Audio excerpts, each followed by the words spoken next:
schools in terms of theology of the body and many other things that go along with that. So this evening we're going to start with Michael Debris, who is the principal at All Saints Academy, and he's principal at the lower campus. Okay, just so I say it right. Michael's the principal of the lower campus, and we're so grateful that he could come because he's also doing parent-teacher conferences this evening, but he came.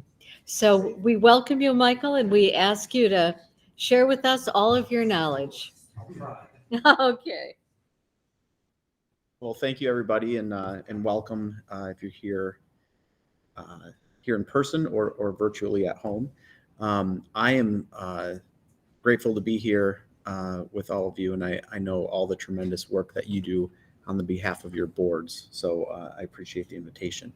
I'm going to talk a little bit tonight about the retreats that we do at All Saints Academy, and just talk about kind of how we fell upon that and our work going forward. So I'm extremely grateful that Miss Abby Giroux is joining us virtually. Because she's really the architect behind all of these things. I just said, we should probably do retreats, and then kind of got out of the way. But I think what's great about what we've done at All Saints Academy and what Abby was able to build there is we've been able to sustain it because I think it's been impactful for the students themselves. So I'm gonna grab this here and let's see. So you just do slideshow? Yep. Share your screen first.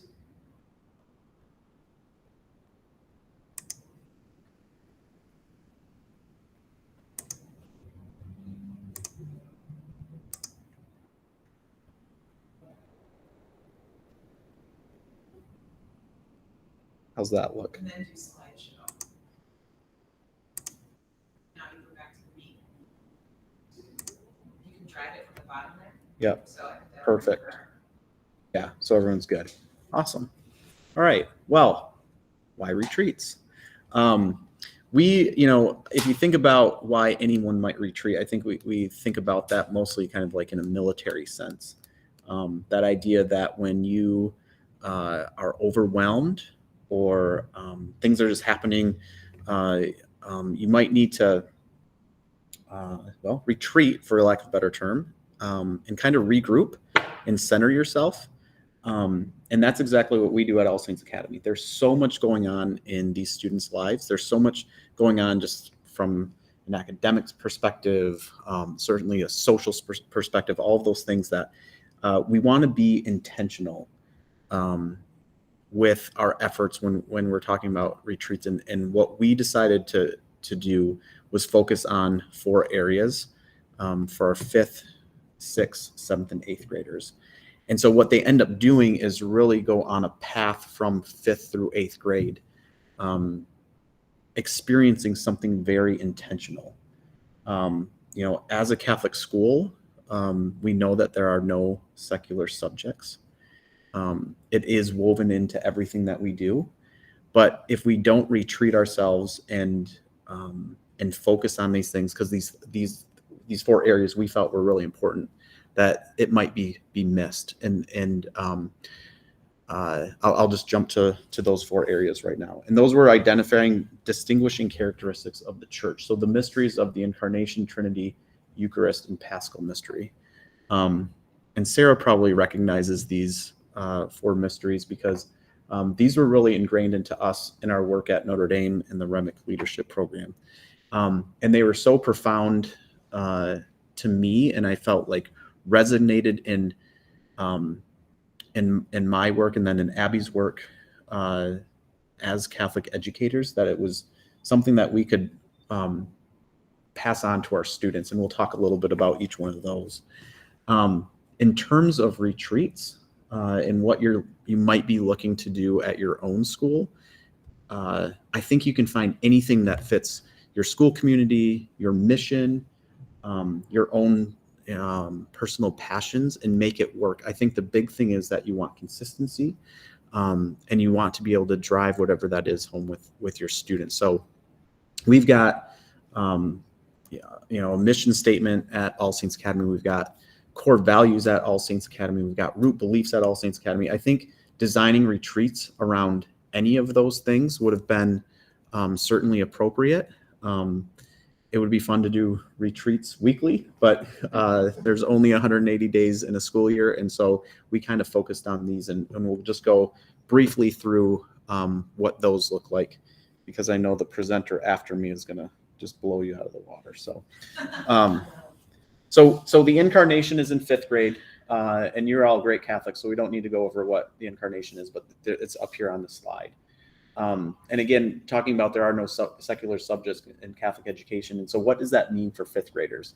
It means that Jesus understands what it's meant to be a kid, because he was a kid and a human being.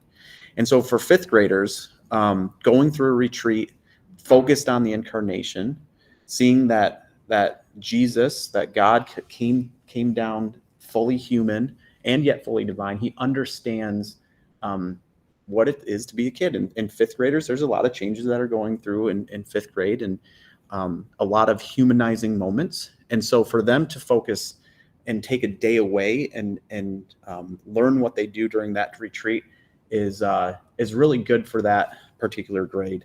And so you might not be able to see this from here, but we've got just what a 5th grade retreat might look like. And I can't remember what year this is pulled from, but it can be, there's some definite staples there, but it can certainly be tweaked for, maybe that particular class is going through some tougher relationships. So maybe you want to bring in something more a little along those lines. Maybe that particular class is dealing with some sort of trauma that either a particular student or maybe a group of students had experienced. So trying to personalize it to that specific group, but still under that umbrella of the incarnation, I think is what we're aiming for. And again, credit to Mr. Rue for putting a lot of this together. In 6th grade, we focused on the Trinity. And this is really important because as they get into kind of what we call junior high, the upper grades, if you start to move around teachers, you kind of join up with the 7th and 8th grades into a different kind of community up there. And so really when we talk about the Trinity, it's that idea of relationships. That God is relational through the Trinity. And so what does this mean for 6th graders? It means that unity and friendship is a reflection of God's love. So this particular retreat, as I move over to the Trinity, is going to be focused on not only learning about the theology of the Trinity, because it's certainly a learning time for these students on all of these mysteries, but what can we do to strengthen our relationships with one another? What can we do to strengthen relationships with other students in the building, with teachers, maybe at home? Just understanding that how important it is to be in community and to have strong relationships. And again, that's really important developmentally for 7th or for 6th grade. In 7th grade, our retreats center around the Eucharist. This is where we pull in some great speakers in the past to come and to talk about the kids, or to talk to the kids about the Eucharist. This is probably one of the best retreats, of course, because it's the source and summit of our Christian life. And what does that mean to 7th graders? It means the Eucharist is the most important thing we do. They're getting closer to independence. They're getting closer to that time where high school is encroaching upon them. It's going to be easy with all the studying and sports and extracurriculars they're going to do to, jump in their car and say to mom and dad, hey, I'm headed to 5 o'clock Sunday mass, and maybe scoot on to a friend's house. So drilling into them now, and again, developmentally, they can take on a little bit more and understanding that this is the most important thing that we do, especially going into 8th grade in which they're going to be leaders of the school. So again, you can see this 7th grade retreat, some of the things that they did. This was a cool They did some role playing um, uh, in terms of the Passover and everything, which was a really cool experience for the 7th graders. And then finally, we have the Paschal Mystery. And this is probably one of my favorites for kids, who are entering into their teenage years.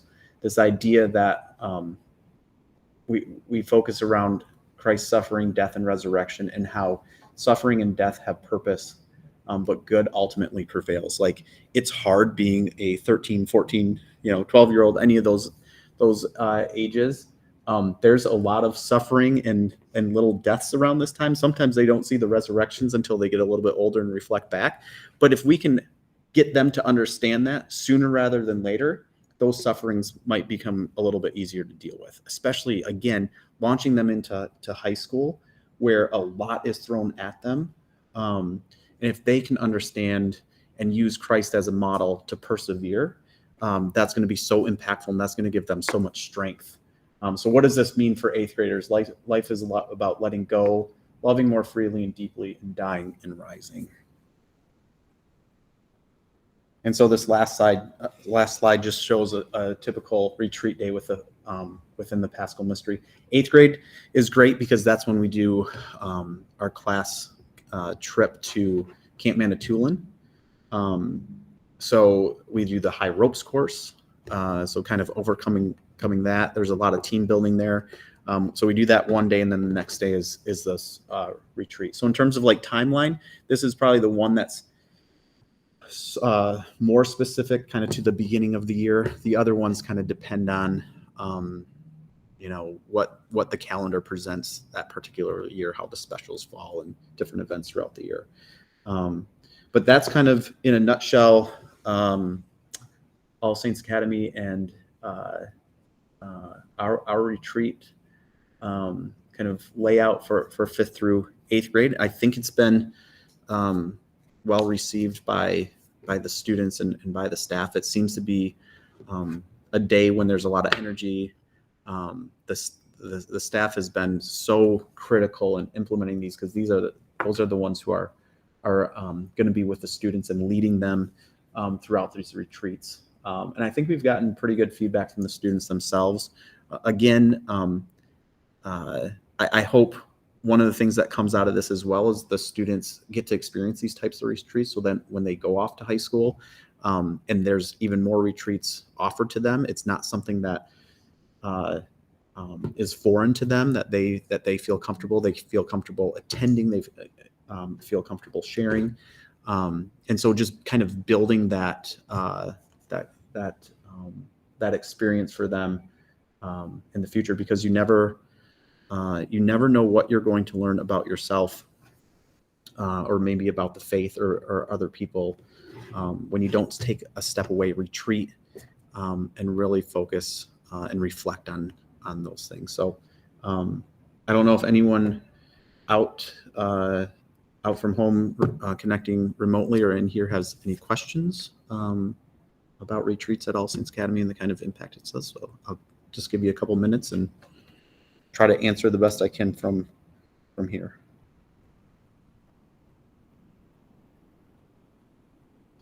It's interesting you used the word intentional as opposed to not being intentional. Sure. So can you give me an example of why you say intentional? What are you trying, how you're trying, what is the intent of achieving? I think sometimes when you don't align things to your mission, things tend to happen throughout the academic year of kind of just checking off the box, something that we've always done, or someone, and you don't really understand why you're doing it. And so the intentionality behind this is we're trying to get the students to understand how these mysteries can impact their life. And these mysteries are part of our faith, and how then they can live those out. So this isn't something that we just say, oh, let's do this retreat so we can get it done with, send it, get these people in. It's purposeful, and it's connected to what we're doing each and every day in Catholic education. So we don't want to do anything that's just for checking off boxes to say, oh, we've got retreats. Isn't that cool? But no one really understands why or the purpose behind it.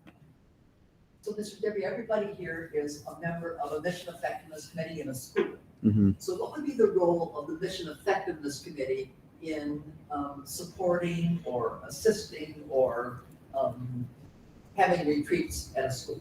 So that's a great question. I would say, for someone like me who had Abby at the time, who was great at this stuff,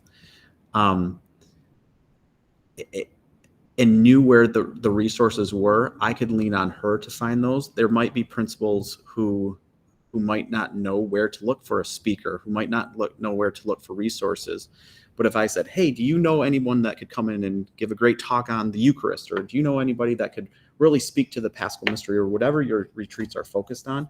I think that would be, as any committee is, those are the experts that we need to lean on as leaders. I mean, my gosh, I am not an expert in, buildings and grounds or development or mission effectiveness. There's so much that happens in Catholic schools. That's why we need strong boards. That's why we need strong committees to go out and to lean on their expertise. Go ahead, Abby. Thank you. I think that's Sister Rosita that asked that question. Yes. So the screen behind you, Michael, Sister Rosita, you'll notice one of the parts of the 8th grade retreat ties in the profile of an ASA graduate, which is a document that the Mission Effectiveness Committee at ASA helped to generate over the years. So there were works from the Mission Effectiveness Committee that found their way into some of the elements of each of these retreats, which is another really helpful contribution. I couldn't agree with you more. This is Christina from San Juan Diego Academy. Being a 4th year or a principal in my 4th year in a Catholic school, just having the right people, to be able to carry out this kind of a mission. And yeah, it would be great to have, board support to do that. I love what you've done. I have someone now in my assistant principal, Laura Stetson, who's been through the REMIC program. We've begun to do a few retreats with the middle schoolers, and that is one of the areas that we fell short in our accreditation. So, it's wonderful to be able to tie it in with everything that, the theology curriculum is teaching in those grade levels and those standards. So, yeah, thanks for sharing that. With elements of the retreats such as Rosary and Lectio Divina, is that something that you do with the students throughout the year so that it's not so foreign on retreat, or is that something you introduce in the retreat itself? That's a great question. I think that the teachers themselves could probably speak. I'm sure it's a little bit of both, where they introduce it here, and then once they have it, they spend a little bit more time with it. But that is a great question, and I will find out for you. Michael, something I just want to point out, because we've talked a lot about theology of the body, and how theology of the body is such an important focus throughout the diocese and our schools. And as I looked at the themes of your 4 grades for their retreats, I thought, isn't it wonderful? Because I think people, sometimes we all can put things in a box and say, if it doesn't fit in the box, it doesn't fit. But every theme you had for the 4 retreats was and is theology of the body. Mm-hmm. And for children to think about, and adolescents to take pieces of that at a time, is so essential. Because if we keep trying to take the whole thing at once, it just doesn't Mm-hmm. get through. Mm-hmm. And so you've divided that beautifully. And I just think it's very exciting. Thank you so much for presenting it. You're welcome. like I said, I can't take credit for much of this. I'm glad that we have great people at All Saints Academy because they really are the ones that breathe life into this. And so, yeah, I am truly speaking on their behalf. So thank you. When you talked also, Michael, about finding people who would be good presenters on particular things, have you ever started like a list of presenters that you could share with the people in all the schools? I have not, but I'm sure again, Abby might be able to share some of those things because, in fact, I see Mr. Geetsen's on the call here as well, and I'm pretty sure he should have, at least I asked him to today, which I know he did. Texted Abby because we've got a 5th grade retreat coming up, and I said, and we're having some issues with some particular 5th grade boys, and of course it's competition and sports related, and I said that we've got the Incarnation retreat coming up. I know that we had brought Coach Kilroy in a couple of years ago, who's a good Catholic speaker. He does a great job. He said, shoot Abby a text. I'm sure she's got his contact information, and I see Abby shaking her head and laughing and thumbs up. So good job, Joe.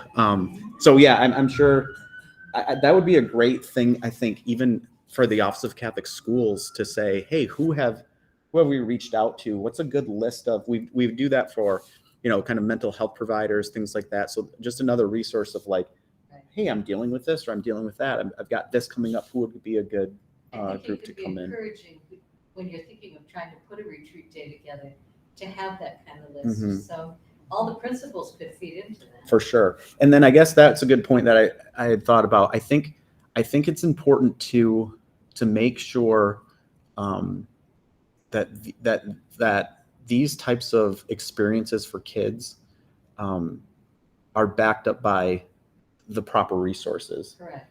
So if you have to spend a couple $100s for bringing somebody in, if you have to, I see Marianne's got some great tangible items, resources, supplies. Like we want these kids to walk away, not just like, oh, we went in another room and that was our retreat. Like we're still at school. There's nothing kind of special behind it.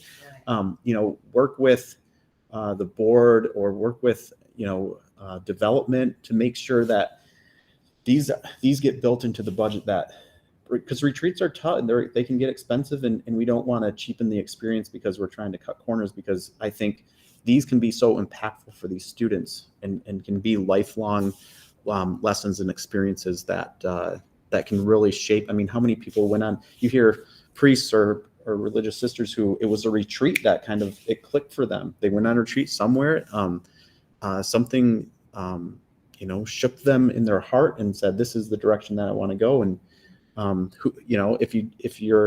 if those things are foreign to you and you don't feel comfortable, are you ever going to kind of step out of that box? So, yeah.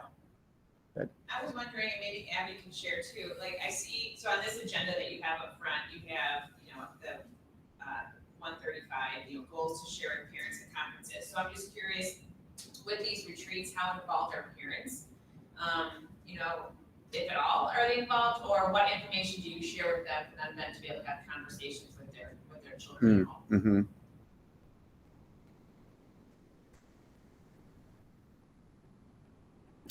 Mm-hmm.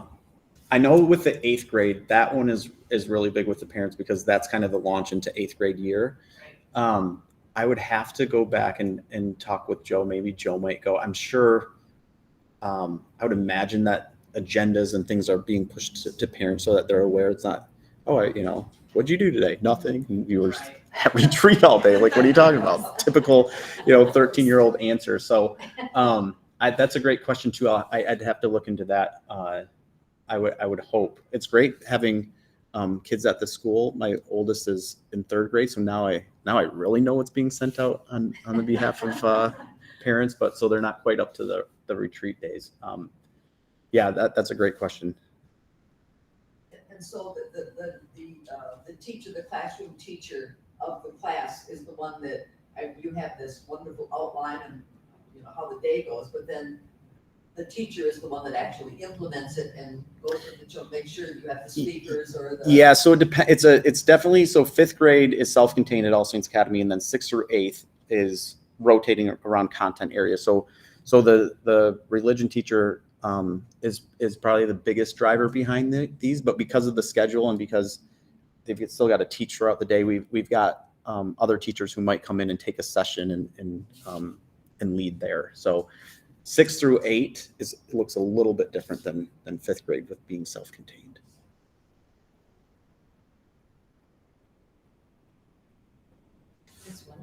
Thank you. Okay. Thank you so much. I'll just kind of hang around and you might see me disappear off to finish parent teacher. I haven't gotten texts yet, so that's a good thing. How about we do slideshow? Share this tab instead first. Oh, sure. Yep. Thank you. Brings back memories of virtual teaching. I know. I was just going to say, like, geez, kind of lose your,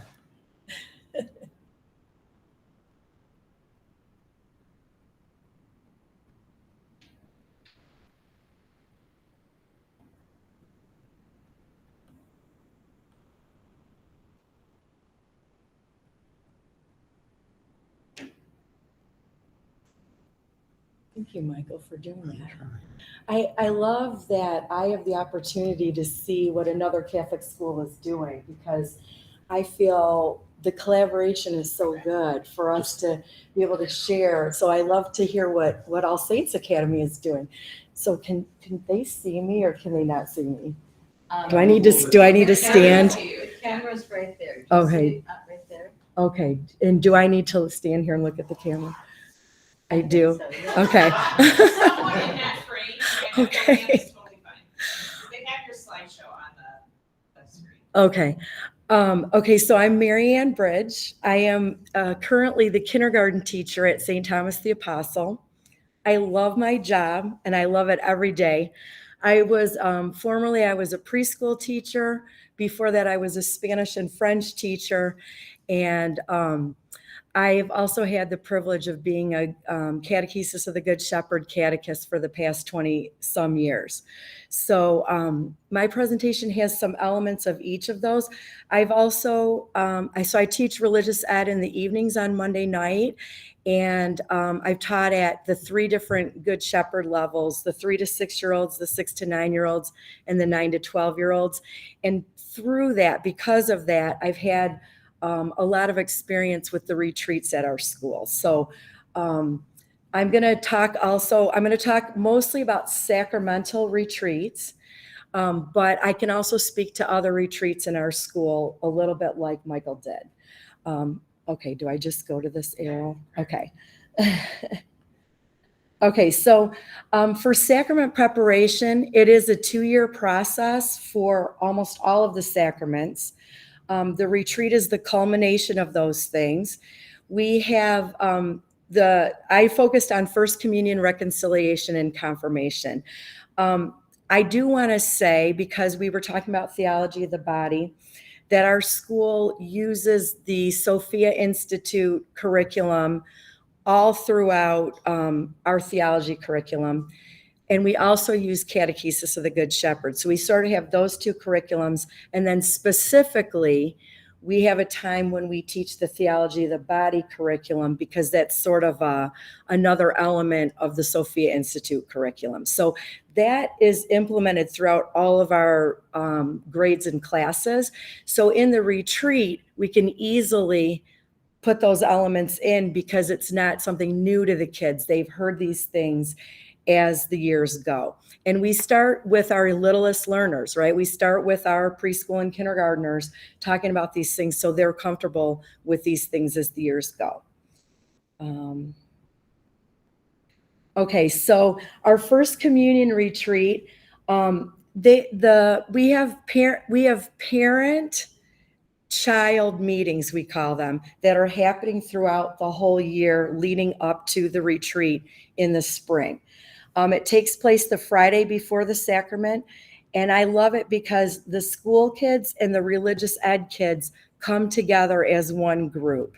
And I think that that's really important, that they see each other as our faith community, right? It's all of them coming together.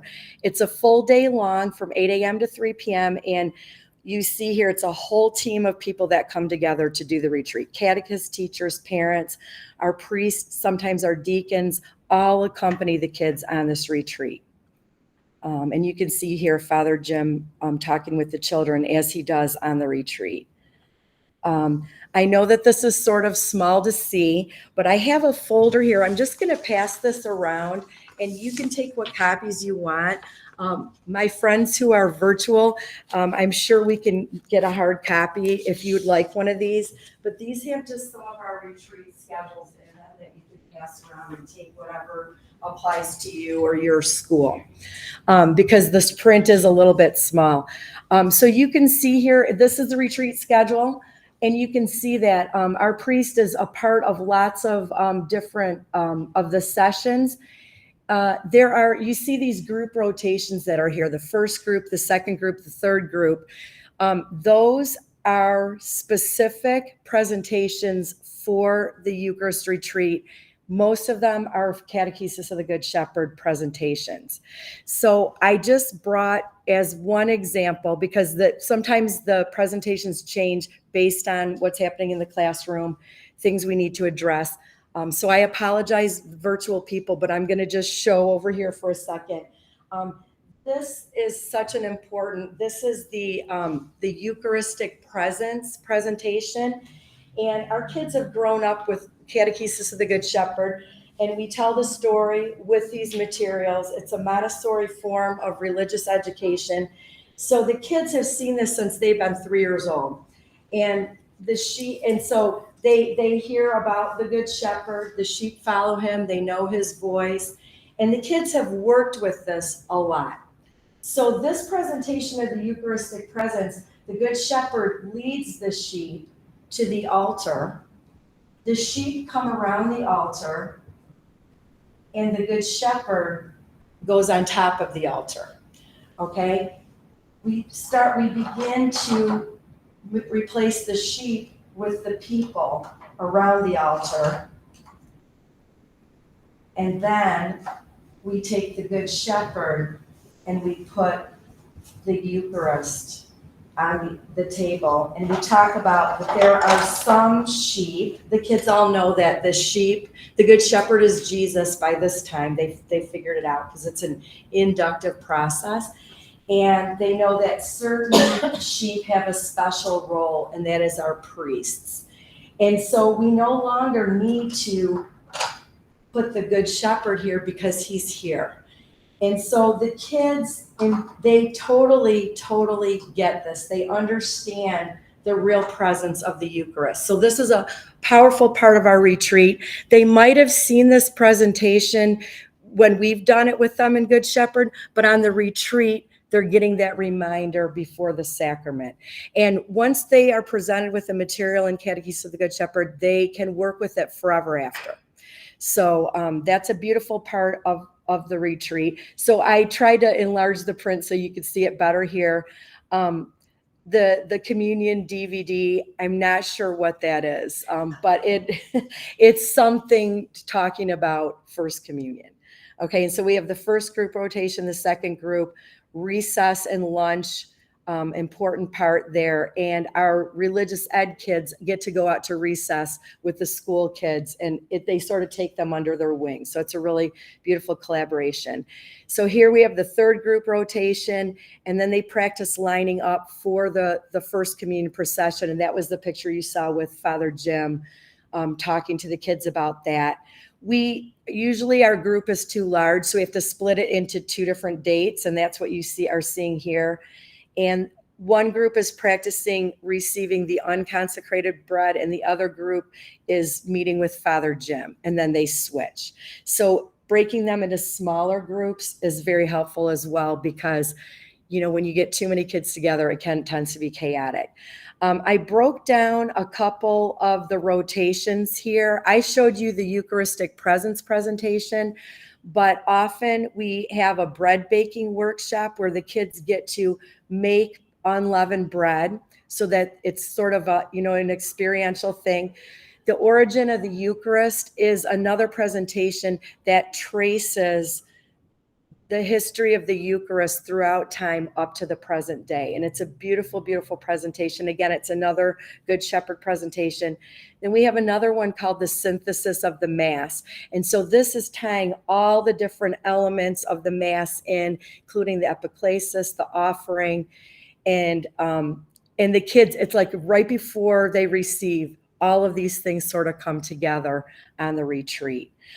Some years we have plate and chalice making, and I can bring this over by the camera. Depending on the year, parents and children get to create together just like a memory of this retreat. So these are from my boys, the different symbols that they put on and the chalice. So these are in our china cabinet as a remembrance. So not necessarily so theological, but something to mark that moment of the retreat and how special the sacrament is.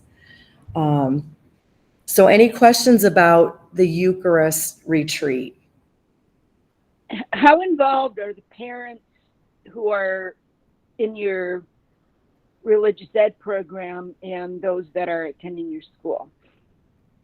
So our religious ed parents, it's great. I mean, usually we get a handful of parents from religious ed and a handful of parents from the school, and we place them in these different rotations with those groups of kids. So, when you've got 3 or 4 adults in the room with you and you're a child, you're going to be probably a good listener, and that's a beautiful thing.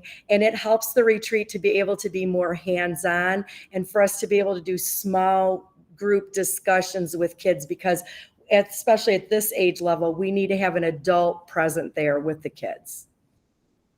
Are the parents who are not your school parents affiliated with the same church? Yes, most of these are St. Thomas community, parents from the parish.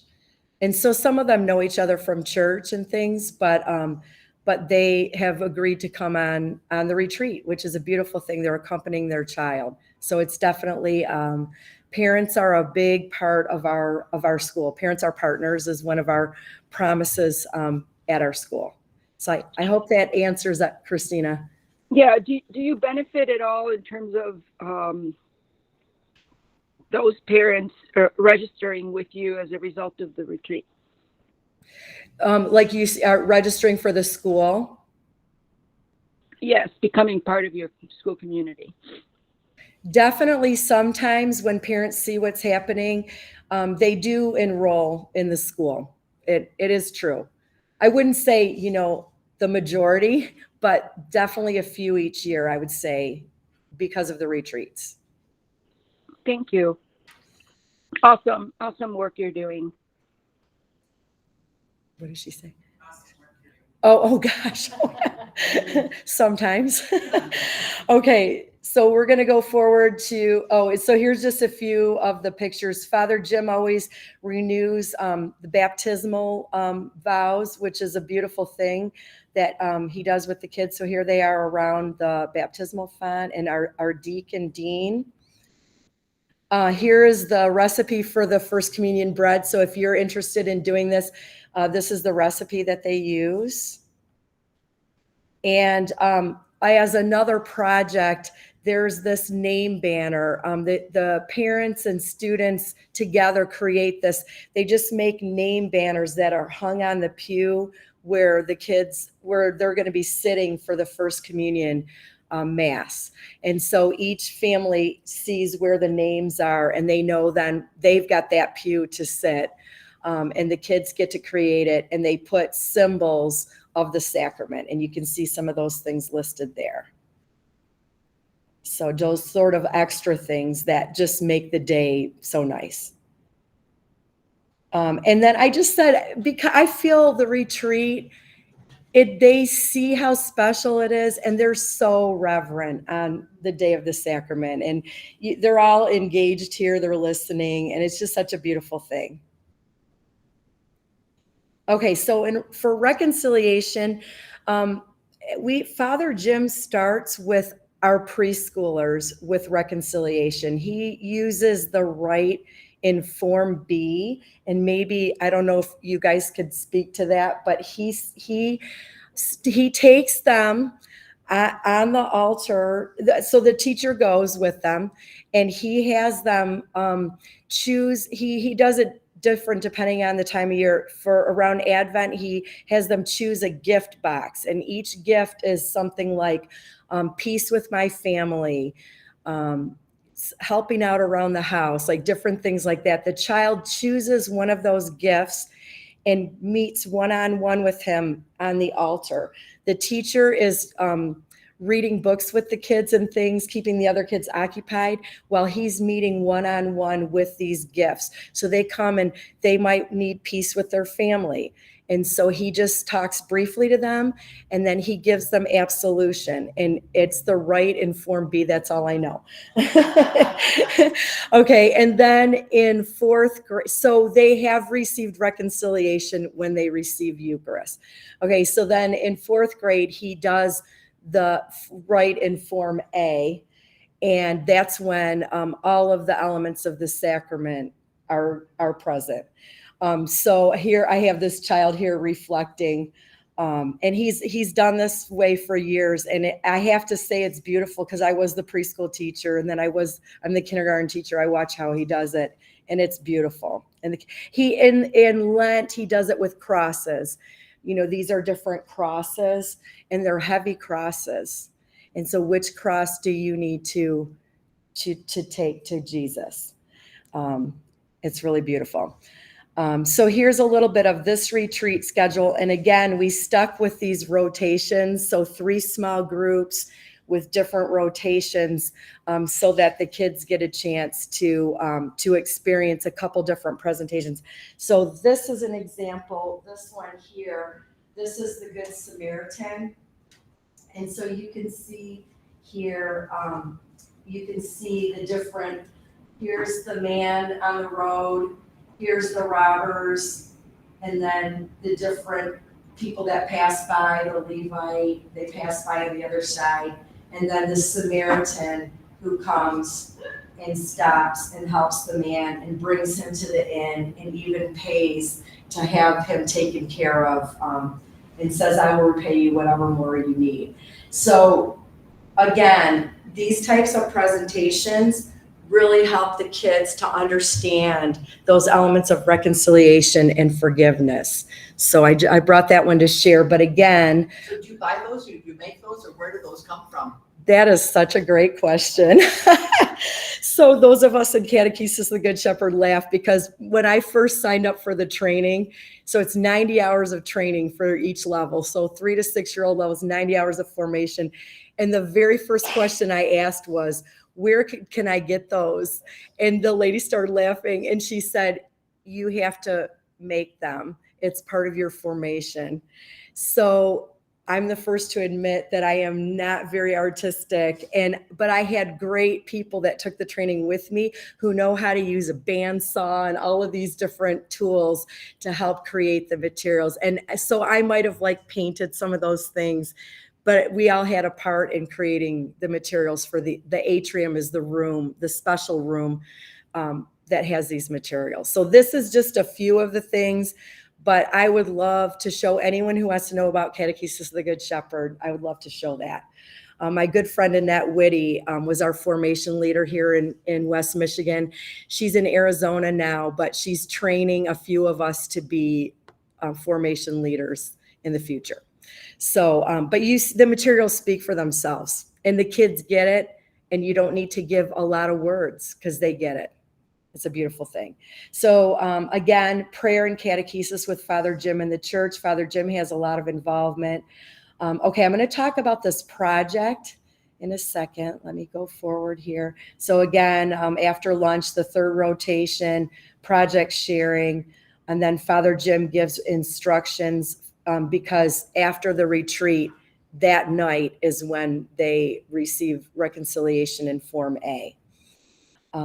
And again, this is a collaboration with the religious ed students and the school students together. So here are some of the presentations that we do in those rotations. The maxims, which are the sayings of Jesus. They're on tablets that look like the 10 Commandments, but they're things like do good to those who hate you. Some of those types of sayings, and some forgive 70 times 7. So some of them are really hard sayings. So we do a whole reflection with the kids on these maxims, and then they can copy ones that they feel that they need to pray about. We have these little tablet paper that they do that. The examination of conscience is beautiful. My good friend Michelle Breik, who's been a catechist with me for years, she does this so well. She takes the kids, in a room. She has got pillows and different things around the room, low lighting, and she leads the kids through this beautiful examination of conscience. She has certain Bible passages she reads, and then she just asks questions, and the kids can journal and write for their examination of conscience as they're preparing for the sacrament. It's so beautiful. And then there's a synthesis of the rite of reconciliation, where just like we did for the synthesis of the Eucharist, the synthesis of the Mass, we do this with all of the moments of the rite of reconciliation. Father Jim allowed us to take pictures of the different moments with him of the sacrament. So we have him, we have the child going in, we have the child reflecting, then going to the confessional, choosing private, or a face-to-face. We have him praying with the child, giving the absolution. It's a beautiful presentation again. So the kids are putting all of these things together, even though they've heard this in their classes, just putting it all together right before the sacrament. And then project sharing throughout the day. So let's look at the project. Again, I'm sorry for the small print, but to be completed before the retreat, they are giving different, let me go to the next page. These are suggested scripture passages. Most of these are things that we've done in Good Shepherd. They're Good Shepherd presentations like this that the kids have worked with. So they can choose. So here are some questions they can reflect, and they can choose how they want to present their project. So this is an example of the story of Zacchaeus, and they can do an art response, a diorama, a report, a poster, a painting, a brochure, however they choose to present the story, but they have to show the story in it. There's like different elements they have to choose. And then at the retreat, these are all the way around the outside of the room. And during breaks, the kids can go and look at each one of them. And kids are so creative. I mean, there's Lego ones, there's clay. Some kids filmed a movie. Some kids did a PowerPoint. And it's a really a great way for them to reflect on a lot of these forgiveness passages for the retreat. Okay, let's see. And so here's during the ceremony, lighting their candle and turning away from sin, remembering that light that is in them from their baptism. So just a picture there of some of our students. And again, I just wanted to emphasize again that our school really emphasizes parents are partners. So parents can take part in any of these things. We invite parents to come to Good Shepherd anytime they can. We welcome them to be right down there with us and be part of this whole retreat experience.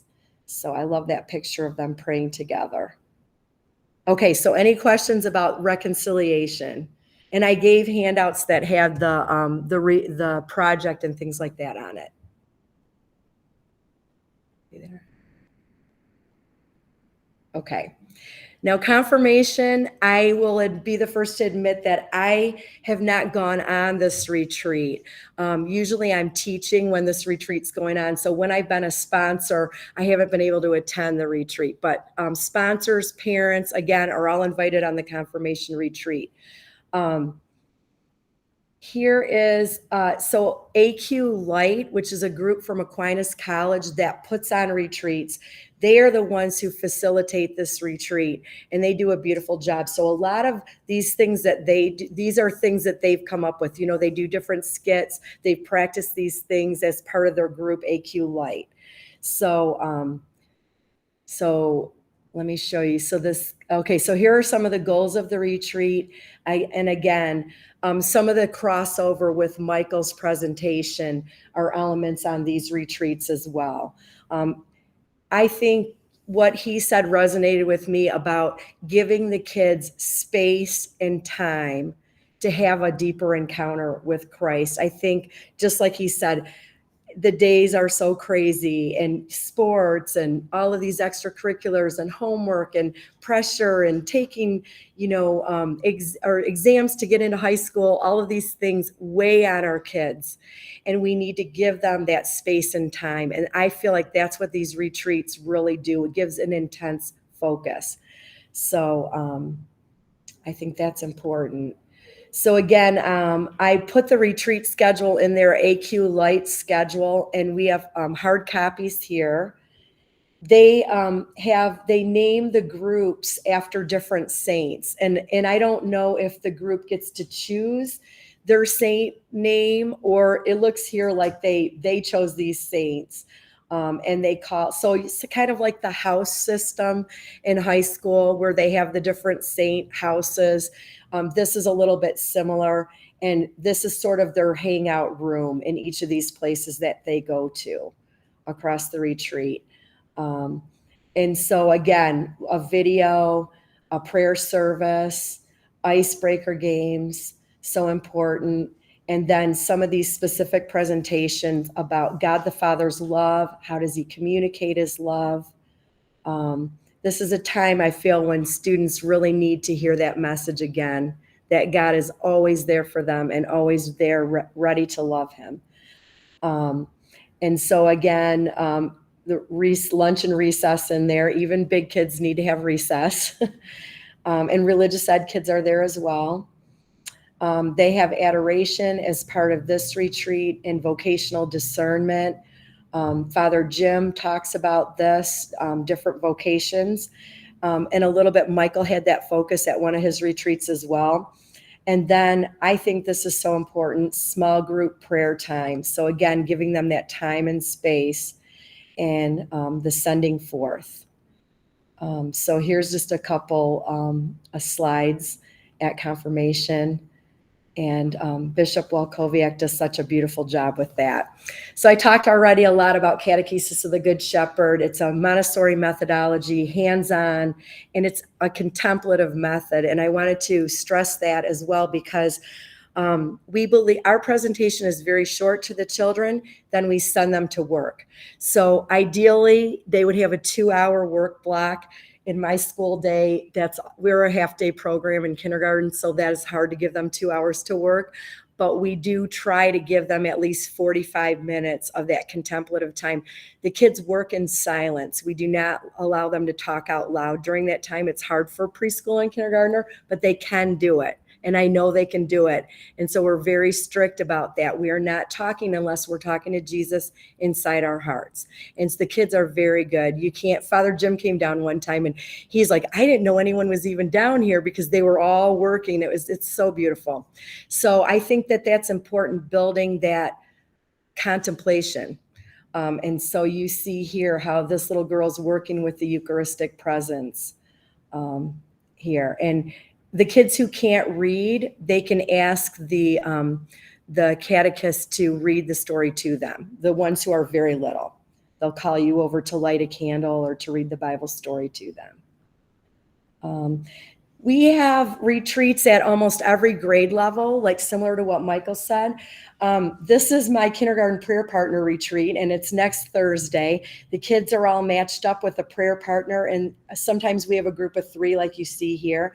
So they come to the prayer table in the atrium together, and they go to all of the different stations together with their prayer partner, and they pray for that child all year long. If you ask the older ones, who is your kindergarten prayer partner, they'll all tell you exactly who that was. We put a laminated card with the other child's picture, and they pray for that child all year long and into the future, hopefully.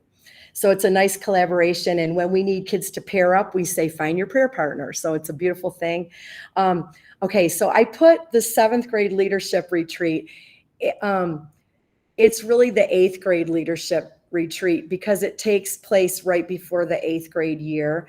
And it really empowers those 8th graders to become leaders in our school. And we are very serious when we say our 8th grade leaders. They do everything in our school. I have them, they come to my room on Fridays. They help me with Catechesis of the Good Shepherd, lighting candles, reading scripture books to kids, whatever the kids need. They have name tags. They have official name tags in our school. They help give tours in our school. Whatever it is that we need, we call on the 8th graders. And so this retreat is teaching them some of those leadership skills and how to be a leader. And I think that that's beautiful. And these are spiritual retreats as well in our school. And so I think this is really important too, is servant leadership. We had the privilege of having Dave Faber be our principal for 17 years. And this was his model of leadership, and it has made such a mark on our school, and that's still there. So we really talked to the kids about the Sense Preschool, that we are here to serve others. And so how can where they're having a fight about a toy, how can we serve? What can we do right now? And so I just put some Bible passages about servant leadership up there because it's a huge focus at our school. This is our mission statement, dynamic education centered in Christ. And I feel that the retreats are a big part of this. Kids need retreats, and we need to do it. It's extra work. Yes, it is. And I can say that because I've done it many a year, and I'm always cursing like 2 weeks before, like, why did I say I would do this? But then you go on the retreat and you see God working in the kids, and it's beautiful. You see the Holy Spirit working. So it's important that we do it. It's important that we make it a focus. And like I tell my kindergartners, I can do hard things. I can do hard things too, right? I make the kindergartners say every day, I can do hard things. And so I can also do hard things. And putting on a retreat is a big undertaking. I feel our DRE is fantastic. She supported us throughout the years, and she's partnered with us for all of these retreats, as well as the parents, the administration, our principals have been fantastic in supporting these retreats. So questions about confirmation or anything else. Confirmation I can't speak to as much. I did talk to a couple of our middle school teachers about theology of the body. How can you incorporate theology of the body into the retreat? And a lot of them spoke about yourself as a gift, that they thought for confirmation that would be a good focus to bring theology of the body really into the retreat strongly. Any questions? Any questions?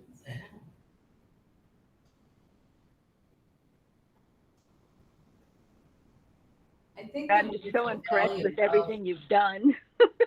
Thank you for sharing. Christina. That's so kind. Thank you, Christina.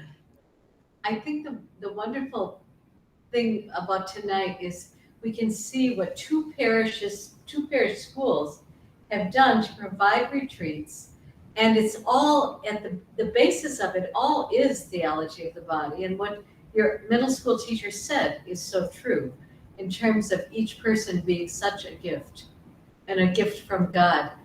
It's, but I think if we can share more and more, I think you and Michael started the ball rolling, but I think more and more for mission effectiveness, if school to school to school, we could share more what the work of it. I mean, it's just so immense, and it's such solid material and solid catechetical base of what we do in our schools. So it's wonderful. I don't know if anybody else has questions, but it's just a marvelous presentation tonight. Just kind of wondering, is there any way to measure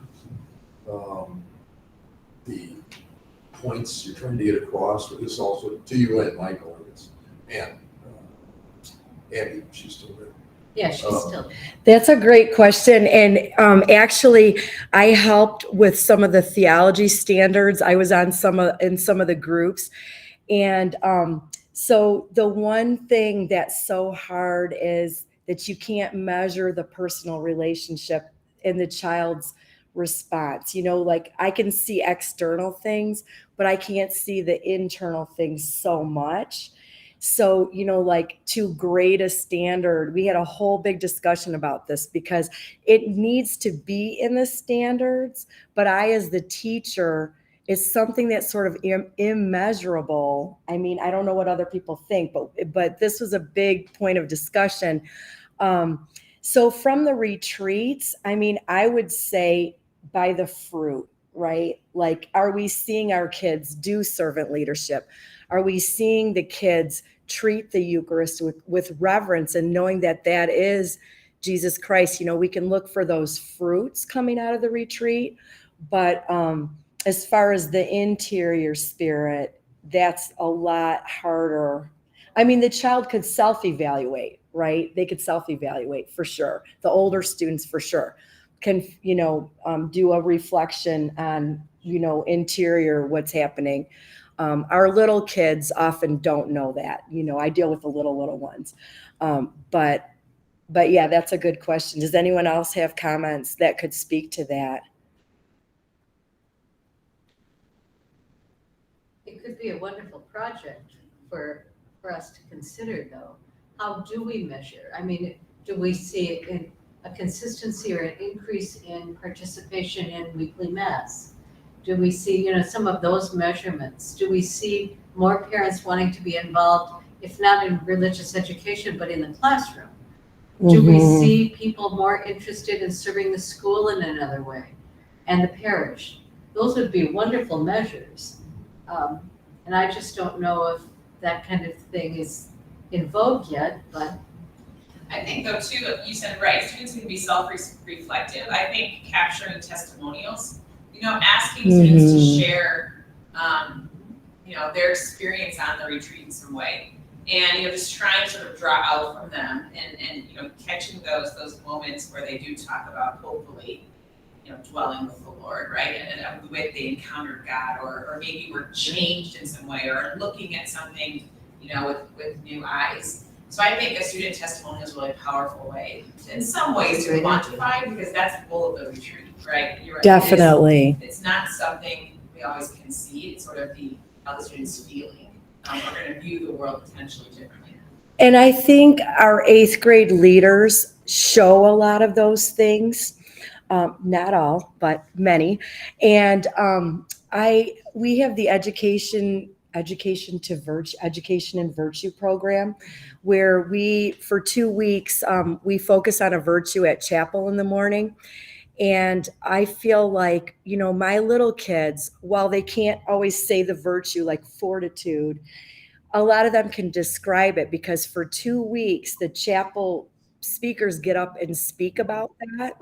And so we see some of that coming out in their play. We see, you know, those like little measurable things like, whoa, that kid got that. That kid, you know, right now we're talking about patriotism. And so I think that that's important. But some of our 8th graders end up doing chapel talks. So they have the opportunity if they want to get up and give a chapel talk. And it is so inspiring when a young person at that age, I think of me back at that age, you know, how awkward and all of that, but it's beautiful. And so I think that would be a measure if they're, you know, not everyone has that gift to get up and talk to a group like that, but again, another maybe measurable type thing. You know, Abby has her hand. Oh, what do? I just, oh, Abby, it's you. So, Marianne, you actually gave me a chance to give Michael a shout out. So ASA has a series of core values similar to the virtues work. And at 8th grade graduation, he invites a couple of 8th graders to speak to what those core values have meant to them personally and their class. So you get this personal but public reflection from the graduates of the school. But the other piece that connects to on one of the screens he shared, there was a comment about how we tied the profile of an ASA graduate into their beginning of the year 8th grade retreat. But then at the end of 8th grade, we do actually invite them to go back and say, you know, we're going to pull this out one more time. You're graduating now. Here's what we aimed to have you be able to say you could do as a graduate of our school. Where do you think you're great? And where do you think you're going to carry that in with you to high school? And then where do you want to keep working from this list? So there's a little bit of that self-reflection piece also, because you're right, it's hard to measure or quantify the personal relationship and the faith component, but there's ways we can get students to start talking and showing also. That's awesome. Yeah, that's great. Thank you.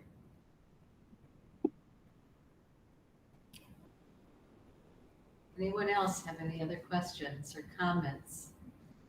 On screen, online? Here? This is what I want to say. Retreats, you can do it. You can do it. And it just takes a couple people to come together and start planning and then plugging people in. Volunteers. Lots of people will volunteer. They don't always want to be the lead, but they will volunteer if you ask them specifically, could you do this? Many times they will say yes. For example, I got the email, would I do this? And I just talked to the kids about I can do hard things, and I went, okay, I can do hard things. I'm going to do it. Good for you. We're glad Abby reached out to you. Thank you, Mary Ann. Thank you Yeah. very much. Yeah, no problem. Yes. You want to get behind the camera if you're going to talk? Yeah, sister, you can come I up. just I'm summoned sorry. sister, They brought a stool if you want to stand on it. She said you can stand on it so they could see you. I think they can see me. I think they can. You know, I just would like to, Margaret Carpus says, fantastic presentation. They're giving some comments. I think I would just like to say to all of us, those of us here and those of us online, what a wonderful opportunity this is to hear two different approaches to retreats in schools and to really foster our understanding of our faith, all centered in the principles of theology of the body, truly. And to be encouraged to reach out to each other. Principals reach out to other principals and really try to get ideas from one another and be emboldened with those ideas. Start a network of presenters that you could all share together and give to Sarah here at the diocese so that everybody can benefit from that. There's so much to do and you're doing so much. So be encouraged. And I would like to just thank everybody for this evening because Mary Ann and Michael, you both did such a wonderful job. And And can I just add too, if we look at even just these two schools, I think maybe with the exception of 3rd grade, wasn't directly referenced, I think in the slides, but almost every other grade was, right? So yeah. you already have a roadmap just between these two schools of examples of grade level sort of retreats. Retreat you know, days. that could be offered, which is really beautiful. So Yep. I think you're right, we have to be better about sharing resources, so that way we're not just reinventing the wheel at every single school. Yes, and I've got to say, I believe that in every school, there are some things going on that should be shared. Absolutely. And what a wealth that we have then. We're sitting on this gem. So thank you, everyone, and we'll be back in touch. Thank you very much. Good night now. Good night. Thank you. Thank you, everyone, for coming tonight.